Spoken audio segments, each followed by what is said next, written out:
करूया सुरू. ठीक आहे. विषय आपल्याला सर्वांना साधारण माहितीच असेल. काल रात्री अचानक मला वाटतं 10:30-11च्या आसपास एक मुंबई विद्यापीठाचं पत्रक निघालंय आणि त्या विद्यापीठाच्या पत्रकामध्ये शेवटची ओळ अशी आहे की जे सेनेटची निवडणूक आहेत दिनांक 17 ऑगस्ट 2023 रोजी बैठकीत घेतलेल्या निर्णयानुसार पुढील आदेशापर्यंत स्थगित करण्यात येत आहे. आता मुख्य गोष्ट ही आहे की आपण हे पाहिलं असेल 2010 मध्ये युवासेना जेव्हा सेनेट लढली तेव्हा 10 पैकी 8 सीट्स आम्ही जिंकलो. 2017 मध्ये जेव्हा आम्ही निवडणूक लढलो तेव्हा 10 पैकी 10 सीट्स लढलो आणि 10 पैकी 10 सीट्स जिंकलो देखील. हा 100% रिझल्ट होता. आपल्याला माहिती आहे की आमच्या समोर सगळेच पक्ष लढत होते, ज्यांच्यासोबत युती होती, ज्यांच्यासोबत युती नव्हती, प्रत्येक जण लढत होता आणि तरी देखील आमचा विजय हा चांगल्याच मताधिक्याने झाला होता. तसंच अर्थात यावेळीची जी सेनेट होती मागच्या वर्षी अपेक्षित होती याच काळात, पण झाली नाही. ह्या वर्षी सगळं प्रक्रिया सुरू झाली, वोटर रजिस्ट्रेशन सुरू झालं, निवडणूक पूर्ण कार्यक्रम जाहीर झाला आणि साधारणपणे मी असं बघितलं देशामध्ये की एकदा निवडणूक कार्यक्रम झाल्यानंतर, आणि मी मागच्याच आठवड्यात TN सेशन साहेबांचं देखील पुस्तक वाचत होतो, कुठच्या परिस्थितीत त्यांनी निवडणुका त्या दशकांमध्ये घेतलेल्या आहेत. आणि आता जर आपण पाहिलं तर निवडणुका जाहीर झाल्यानंतर आम्ही असू, अजून 1-2 संघटना असतील, काही अजून वेगळे उमेदवार असतील, अपक्ष उमेदवार असतील, ह्यांनी ठरवलेलं ही निवडणूक लढवायची. पण झालंय असं की काल हे स्थगिती आल्यानंतर सगळ्यांनाच हा प्रश्न पडलाय की नक्की काय असं घडलं की निवडणूक स्थगित झाली आहे. ह्याच्यात काही गडबड, कुठे गोंधळ झालाय का? जसं मध्यंतरी आपण पाहिलं असेल बेंगालमध्ये दंगली होतील म्हणून केंद्र सरकारने कितीतरी पथकं वेगळ्या केंद्रीय यंत्रणांच्या पाठवल्या होत्या, मग सेंट्रल फोर्सेस असतील, एजन्सीज असतील. तसं तर वातावरण इथे नाहीये. मणिपूरमध्ये जसं पेटलं वातावरण तसं तिथे वातावरण नाहीये. बरं, आम्ही जे काही पक्ष, संघटना, अपक्ष वगैरे लढत होतो, कुठेही वादविवाद न करता, कुठेही भांडणं न होता, कुठेही मारामारी न होता आम्ही ही निवडणूक लढत होतो. प्रत्येकाचे निवडणुकीचे जे मतदार असतात हे तुम्हाला माहिती असतं. साधारणपणे 1.25 लाख मतदारांनी ह्याच्यात स्वतःला नोंदवून घेतलं होतं. हे सगळे ग्रॅज्युएट मतदार होते. मग नेमकं झालं काय असं की काल रात्री ही बैठक घेतली आणि ही निवडणूक स्थगित झाली? काही मूलभूत प्रश्न त्याच्यात जे आपल्याला पण कदाचित पडले असतील. पहिली गोष्ट म्हणजे जसं मी सांगितलं की काय घडलं, अचानक असं काय झालं की निवडणूक प्रोग्राम पूर्ण जाहीर झाल्यानंतर ही निवडणूक स्थगित झाली. दुसरी गोष्ट म्हणजे या ज्या पत्रकात लिहिलेलं आहे की बैठकीनुसार ही बैठक कुठे झाली, किती वाजता झाली, कोणाच्या घरी झाली, कोण कोण होतं त्या बैठकीमध्ये, बैठकीचे काही मिनिट्स आहेत का, हे कोणालाच माहिती नाहीये. त्याच्यात काहीतरी शासन आदेश असा उल्लेख आहे त्याचा, शासन पत्र. पण ह्या पत्रामध्ये देखील, शासन पत्रामध्ये देखील कुठचं पत्र कोणाच माहिती आहे. काल रात्रीपासून जर आपण पाहिलं तर vice chancellor, pro vice chancellor असतील, सगळे जे अधिकारी असतील ते फोन बंद करून बसलेले. मग पुढे हा प्रश्न पडतो की जर ही निवडणूक आज स्थगित झाली असेल तर ही कधी होणार? जर कार्यक्रम एकदा निवडणुकीचा जाहीर झाल्यानंतर देशात कुठचीही निवडणूक रद्द होत असेल तर मुंबई युनिव्हर्सिटीची निवडणूक हे घेऊ शकत नाही निवडणूक अधिकारी. बरं, 1.25 लाख जे वोटर्स आहेत त्यांनी 20-20 रुपये देऊन स्वतःच्या खिशातून जी नोंदणी केलेली आहे. पुन्हा आपण पाहिलं असेल 1.25 लाख झाल्यानंतर ह्या 3 महिन्यामध्ये प्रत्येक वोटरची छाननी केली गेली, व्हेरिफिकेशन केलं गेलं आणि त्या व्हेरिफिकेशन नंतर जे खोटे मतदार होते किंवा जे काही बोगस वाटत होते, काही कुठे डाऊट्स असतील, कुठे काही प्रॉब्लेम असतील, ते कमी करून साधारणपणे 55,000वरती वोटरची यादी आलेली आहे. म्हणजे ही सगळी प्रक्रिया पूर्ण झालेली आहे. 10 तारखेला निवडणूक होणार होती. आमच्या 10 उमेदवारांनी फॉर्म भरलेले आहेत, मला इतर काही लोकांनी फॉर्म भरले असतील. पण हे सगळं झाल्यानंतर नक्की असं काय घडलं की ही भूमिका घ्यायला नाही? माझं तर मत स्पष्ट आहे. ह्याच्यात 2 गोष्टी असू शकतात. एक म्हणजे आपल्याला माहिती आहे जे आपल्या राज्याचे घटनाबाह्य मुख्यमंत्री आहेत ते 1 नंबरचे डरपोक आहेत. डरपोक होते, घाबरत होते म्हणून त्यांनी भाजपमध्ये उडी मारली, नाही तर त्यांच्यावर केंद्रीय यंत्रणांनी त्यांना अटक केली असते, ईडीची कारवाई त्यांच्यावर झाली असेल. सगळं जे काही त्यांचं पकडलं होतं ते झाकायला त्यांनी तिथे उडी मारली. मग कुठे सुरतला गेले, गुवाहाटीला गेले, गोव्यात गेले, जे काही झालं ते झालं. पण त्यांचा कुठे दबाव होता का? ते घाबरले का? कारण ते निवडणुकीला घाबरतात. बघा, पुन्हा लोकसभाचं देखील निवडणूक अजून होऊ शकत नाही, स्थानिक स्वराज्य संस्थेच्या निवडणुका अजून होऊ शकत नाही. आणि मग सगळं झालं तर आम्हाला वाटलं मुंबई विद्यापीठाचे तरी होते, त्यासमोर पण जायला नक्की आपण समजायचं तरी काय? मग एवढं सगळं फोडाफोड करून म्हणजे 2 पक्ष फोडले, एक परिवार फोडला, महाशक्ती स्थापन केली, एक मुख्यमंत्री, 2 एकदम भारदस्त उपमुख्यमंत्री, किती आता काय त्यांचे आकडे कोणालाच माहिती नाही किती कोणासोबत आहे. पण हे सगळं होऊन महाशक्ती त्यांच्या सोबत असून जर मुंबई विद्यापीठाची निवडणूक मिंदे आणि भाजप सरकारनं घेऊ शकत नसतील, डरपोक असतील, घाबरत असतील, तर मग काय उपयोग? दुसरी बाजू ही पण असू शकते की ही सुरुवात आहे, नेमणुकांवरनं राज्य चालवायचं, नेमणुकांमधनं देश चालवायचा. कदाचित पुढच्या लोकसभेमध्ये देखील असंही होईल की लोकसभा निवडणुकीचा कार्यक्रम जाहीर होईल आणि मग स्थगित येईल की नाही आता आम्हीच चालू सगळं, निवडणुकीची गरज नाही. कारण पाहता आपण वेगळ्या वेगळ्या राज्यांमध्ये राज्यमत हस्तक्षेप करतच आहेत विरोधी पक्ष, म्हणजे जे आम्ही देशभक्त पक्ष आहोत त्यांच्या राज्यांमध्ये. पण अजूनही पाहायला मिळतंय की जर स्थानिक स्वराज्य संस्थेमध्ये प्रशासक चालवत असतील, घोटाळे करत असतील, मुंबई विद्यापीठामध्ये आपण पाहिलं असेल आत्ताच्या घडीला 11 जे गव्हर्नर नॉमिनी असतात ते नोंदवून घेतलेले आहेत, ते रजिस्टर झालेले आहेत, त्यांना नॉमिनेट केलेले आहे. महाराष्ट्र टीचर्स कॉन्स्टिट्युएन्सी असते, प्रिन्सिपल कॉन्स्टिट्युएन्सी असते, ह्याच्या निवडणुका झाल्या. मग नक्की पदवीधरांची काय चूक आहे, सुशिक्षित मतदारांची काय चूक आहे की त्यांचा आवाज हा त्या सेनेटमध्ये जाऊ शकत? बरं, सेनेट ते तुमचं सरकार पाडणार नाहीये, पाडणार ते आम्हीच आहोत, पण सेनेट ते सरकार तुमचं पाडणार नाहीये, त्यांना एवढं घाबरता कशाला तुम्ही? 10 सुशिक्षित ग्रॅज्युएट उमेदवार जे इतर ग्रॅज्युएट्स मतदान करून देतात तुम्हाला, ते तुम्ही निवडून देऊ शकत, ते तुम्ही निवडणूक स्थगित करता. कदाचित मागच्या वर्षी जे वातावरण होतं आपण पाहिलं असेल, 6 निवडणुकीमधून असंच पदवीधरांचं वगैरे जे निवडणुका होत्या एमएलसी साठी 12 एमएलसी पाहिजे त्याच्या मागे लागलेले, पण पदवीधरांची होती, शिक्षक मतदारसंघाची होती, तिथे सगळीकडे भाजपचा आणि मिंदे गटाचा पराभव झाला. ह्याची भीती कदाचित त्यांच्या मनामध्ये बसली असेल, पण हे लोकशाही संपवण्याचं काम आपण पाहता आपल्या डोळे देखत होतो. त्याच्यावर काही आपल्याला विचारायचं आशिष शेलार असं म्हणतात आहे की युवा सेनेमार्फत बोगस पदवीधरांची मतदार नोंदणी करण्यात बेगानी शादी में अब्दुल्ला दिवाना असं म्हण आहे. ज्यांना माहिती नाही त्याच्यात कशाला जायचं. मी मागच्या वेळी पण बोललोय की काही लोकांना थेरपीची गरज असते, प्रेमाची गरज असते, मी त्यांना ते प्रेम देत असतो, भाजपमधून त्यांना मिळत नाही. आदित्यची कोर्टात जाणार का निवडणुका घेण्याच्या असं ठरवलं नाही. महत्वाची गोष्ट ही आहे की कोर्टात जायच्या आधी कारण तरी कळली पाहिजे आम्हाला.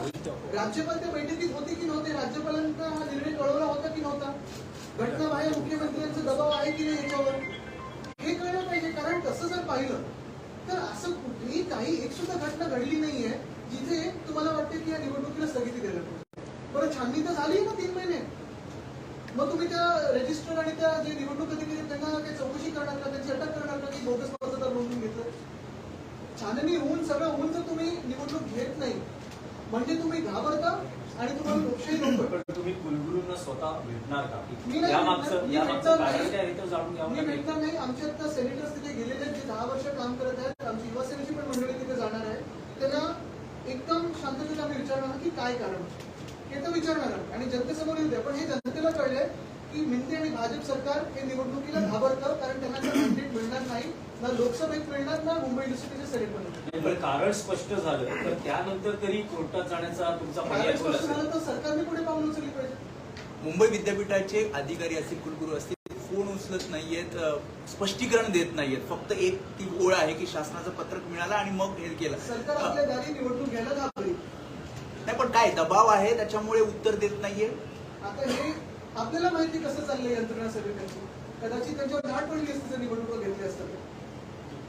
बिना किसी जानकारी के अचानक से चुनाव रद्द कर दी गई, क्या वजह रही कि आप लोगों ने संपर्क करने की कोशिश की?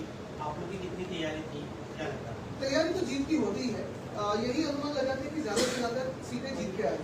लेकिन अगर आप देखें तो ये जो मुंबई यूनिवर्सिटी का जो चुनाव था सेनेट का था, ग्रेजुएट इसमें वोटिंग करने वाले थे और ग्रेजुएट सीट्स के लिए वोटिंग होती है. पूरा अगर आप देखें तो जो भी इलेक्शन की प्रोसेस होती है, प्रक्रिया होती है, वो पूरी की गई थी. 10 सितंबर को चुनाव थे. कल रात को 10-10:15 के आसपास अगर आप देखें तो ये एक सर्कुलर आया है जिसमें कहा गया कि ये चुनाव जो है स्थगित किया गया. इसमें कोई कारण नहीं दिया, कोई अनुमान नहीं है कि कहीं हिंसा हुआ या कुछ गलत हुआ.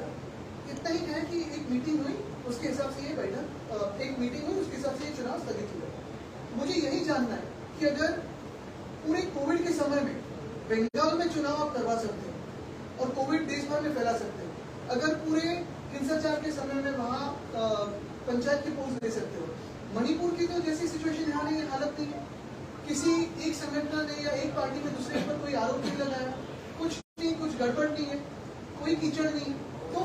स्थगित किया गया? शायद इसमें दंगे ना हुए हो इसलिए स्थगित किया गया होगा। अनेक जे विद्यार्थी चळवळीत काम करणारे तरुण असतील, पदवीधर असतील, त्यांचा हिरमोड झालेला आहे. कारण अगदी आज शेवटचा अर्ज दाखल करण्याचा हे आणि अशा पद्धतीने स्थगिती. युवा सेनेची पुढे काय भूमिका राहणार, म्हणजे आक्रमक पद्धतीने काय केलं जाणार? नाही, युवासेना शिवसेना आम्ही हे सरकार तर पाडायला लागणार नाही. हे लोकशाही विरुद्ध सरकार आहे, देशाची विरुद्ध सरकार आहे. पण ह्या ज्या घटना त्याच्यातून तुम्ही यांची जी मानसिकता आहे ती ओळखून घ्या. जर तुम्ही त्यांना संधी दिली तर उद्या प्रेस पण बंद करतील आणि निवडणुका बंद करतील देशभरात. मुद्दा हाच येतो. मी ह्याच्यावर जाणार नाही की कोणाला प्लॅटफॉर्म मिळतो, स्टेज मिळतो. ज्याला लढायचं असतं, पुढे यायचं असतं राजकारणातून, ते कसे येतात त्यांना ती आपली ताकद असते, इच्छाशक्ती असते. पण ही निवडणूक जे मतदार नोंदवून घेतात, स्वतःला मतदान करतात, त्यांच्या आवाजासाठी असतं. तिथे सेनेटमध्ये पदवीधरांचा आवाज जाण्यासाठी असतो. जर बाकीच्या निवडणुका तुम्ही होऊ दिलेल्या आहेत मग ही काय? दबाव है सीएम पर, जैसा कि आप कह रहे थे दबाव है, तो किसका दबाव हो सकता है? क्या उनके दबाव में ये चुनाव कैंसिल कराया गया है? मुझे तो लगता है कि सीएम तो बहुत डरते हैं, इसलिए तो वो भाग के गए थे जहाँ जहाँ गए, वो गुवाहाटी वगैरह जहाँ जाते हैं और अक्सर जाते रहते हैं. क्या कहते हैं मुझे पता नहीं, शायद आपको पता होगा. लेकिन यही बात है कि चुनाव लेने से डरते हैं. पुणे के अगर आप देखें तो लोकसभा का जो एक उपचुनाव है वो लेना बाकी है. पिछले साल अगर आप देखें तो पदवीधरों का जो एक चुनाव था वो तो महाविकास आघाड़ी जीत चुकी है. और ये मुंबई यूनिवर्सिटी का जो चुनाव होता है, जब आपने भी मुझे पूछा पिछले हफ्ते में, आप पूछ रहे थे कि ये खिलाफ वो होगा क्या, कैसी होगी रणनीति, मैं आपसे सबसे कह रहा था कि ये हाइप करने की बात नहीं है. ये चुनाव है, चुनाव जैसे लड़ेंगे, चुनाव जैसे जीतेंगे. इसमें कोई हाइप की बात नहीं. अगर हम सभी लोग इतनी मैच्योर भूमिका ले रहे हैं, कहीं कुछ हिंसा नहीं है, कहीं कुछ बैनर पोलिंग का नहीं है, तो क्यों इतना डर है? ये डर अच्छा है उनके मन में, लेकिन डर से अगर चुनाव ना हो तो देश के लिए हानिकारक. त्यांची तयारी नव्हती म्हणून असं केलं जातं, कारण तेवढी तयारी त्यांनी केली नव्हती. आता काय तयारी त्यांची तयारी ते सांगतात कसं करायचं आम्हाला सांगतील. ह्याच्यापेक्षा मोठा एक निवडणूक आम्ही घेऊ.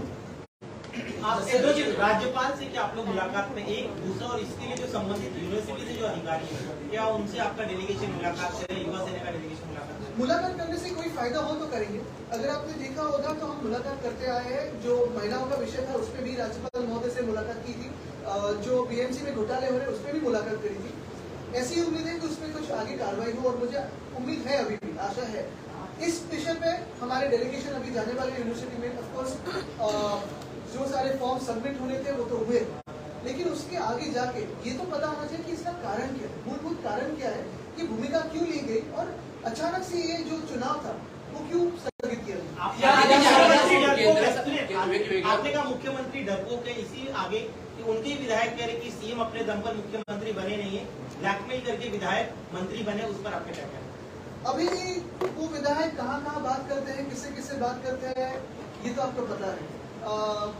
बात तो सही है कि मुख्यमंत्री डरपोक है, मैं दोहराऊंगा, हर जगह दोहराऊंगा, क्योंकि अगर डरपोक ना होते तो हमसे वो गद्दारी ना करते, क्योंकि उनको पता था कि अगर वो भाजपा में ना जाते, वॉशिंग मशीन में ना जाते तो जेल में जाते. युवा से, लेकिन यही बात है कि जो भी उनकी राजकीय भूमिका हो, जितना भी उनको कुछ भी करना हो करें, लेकिन ये चुनाव जो सबसे छोटा चुनाव होता है, अगर ये भी लेने की तैयारी नहीं है तो फिर क्या हिम्मत है? सीएम को ब्लैकमेल किया जा रहा है, एक बहुत बड़ा आरोप है, उनके विधायक लगा रही है. इसी किस तरह से आप देखते हैं मंत्री बनने के लिए विधायक?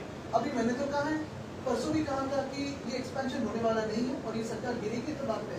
केंद्र सरकारच्या 7 प्रकल्पांमध्ये घोटाळा झाला आहे, त्यावरती कॅबिनेटचा टप्पा ठेवला आहे, त्याची लवकरच चौकशी होणार आहे. काय आपली त्याच्यावर नक्कीच आम्ही सगळे बोलू. पण मला वाटतं आजचा विषय हा आहे, कारण मी कुठेही दुसरं काही बोललो तर ते दुसरीकडे जाईल. महत्वाचा विषय हा आहे, तुम्ही हा विषय लक्षात घ्या. मी परत एकच सांगेन की जर ह्या निवडणुका अशा स्थगित व्हायला लागल्या तर 24 लोकसभा पण स्थगित होईल. कारण हे ना, लोकसभा असेल, विधानसभा असेल, स्थानिक स्वराज्य संस्था असेल किंवा मुंबई विद्यापीठाचं असेल, जिथे ह्या पक्षांनी मॅन्डेट आता मिळणार नाही हे त्यांना कळलेलं आहे, तिथे ह्यांना निवडणुका घ्यायचं नाही, नेमणुका करून त्यांना जिंकायचं. छत्रपती शिवाजी महाराजांचा पुतळा कर्नाटक सरकार, या निवडणुकीत नोंदणी महत्वाची असते असं बोललं जातं. शिंदे गटाची नोंदणी पुरेशी झाली नव्हती म्हणून असं घडलं. हो, पण आता मग जर दुसऱ्या राज्यात कुठे यांची नोंदणी झाली नसेल किंवा उमेदवार दिले असेल तर निवडणूक स्थगित करायच्या का? आणि एवढे सगळे दिग्गज करून दिले असतील त्यांनी, जे त्यांना वाटतात दिग्गज, मग काय नोंदणी झाली. आप जो कह रहे हैं कि लोकसभा चुनाव में विधानसभा चुनाव मैं यही बात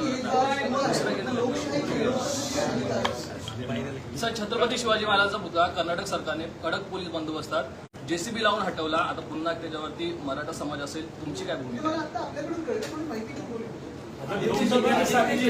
एक असा अंदाज वर्तवला जातो आहे की आता महाराष्ट्र असेल किंवा कुठेही देशात पहिल्या लोकसभेच्या निवडणुका होतील आणि त्यानंतरच सगळ्या निवडणुका होतील. बरोबर आहे, पण ते किती योग्य आहे?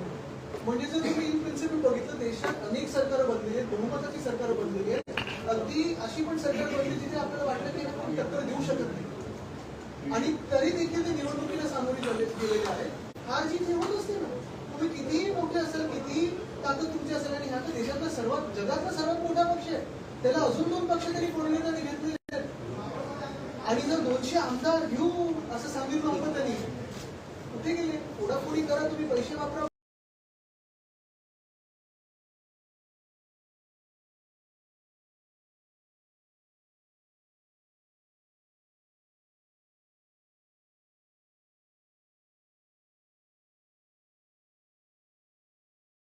मागच्या पिढीच्या परंपरा आणि पुढच्या पिढीच्या अपेक्षा यांना एकाच छताखाली एकत्र आणणाऱ्या तुमच्या मनातल्या घराला भेट द्या. रिडेव्हलपमेंट क्षेत्रातलं कोथरूडमधलं सगळ्यात विश्वसनीय नाव बढेकर ग्रुप, नाते विश्वासाचे.